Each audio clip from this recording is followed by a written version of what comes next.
இன்று நம் தாய் திரு அவை லூர்தன்னை பெருவிழாவை கொண்டாடுகிறது. லூர்தன்னை காட்சி கொடுத்த விதத்திலிருந்து நாம் 3 முக்கிய பாடங்களை கற்றுக்கொள்ளலாம். முதலாவதாக, அன்னை மரியாள் பெர்னடெத்து காட்சி கொடுக்கும்போது நாமே பாவமின்றி உற்பவித்த அமல உற்பவம் என்று தம்மை புனிதமாக காட்டுகிறார். நமக்கு விடுப்பும் அழைப்பும் இதுதான். அன்னை மரியாள் பாவங்களும் வேதனைகளும் சூழ்ந்த உலகத்தில் நாம் புனிதத்துவத்துடன் வாழ வேண்டும் என்று அன்னை மரியாள் நமக்கு அழைப்பு விடுகிறார். கடவுளும் இதே அழைப்பை தான் லேவியர் புத்தகத்தில் நமக்கு விடுத்தார்.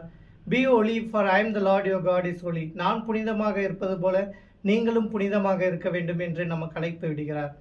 இரண்டாவதாக, அன்னை மரியாள் ஜெபமாலை ஜெபிக்க நம்மை அழைக்கிறார். பெர்னடெத்துக்கு காட்சி கொடுத்த போது அன்னை மரியாள் கையில் ஜெபமாலை ஏந்தினார். பெர்னடெத்தின் ஜெபமாலை ஜெபிக்க சொன்னார். முக்கியமாக பாவிகளின் மனமாற்றத்திற்காக ஜெபிக்க சொன்னார். நம்முடைய அன்றாட வாழ்வில் நாம் ஜெபமாலை தினமும் ஜெபிக்க வேண்டும்.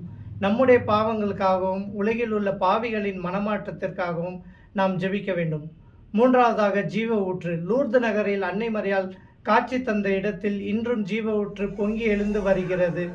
அது நமக்கு உடல் நோய்க்கும் உடல் அழுத்தத்துக்கும் ஒரு மன குழப்பமாக இருந்த போதும் அந்த ஜீவ ஊற்று தண்ணீரை மக்கள் குடிக்கும்போது நோயிலிருந்து தீர்வடைகிறார்கள். நம்முடைய வாழ்க்கையில் நாம் எடுத்துக்கொண்டால் நாம் முதலில் உடல் நோயை விட மனநோயிலிருந்து நாம் விடுபெற வேண்டும். அன்னை மரியாள் குறிப்பிட்டது போல நம்முடைய மனமாற்றத்திற்காக நாம் ஜெபித்து மனநோயிலிருந்து நாம் விடுபடுவோம். புனித லூர்தன்னையே எங்களுக்காக வேண்டிக் கொள்ளும்.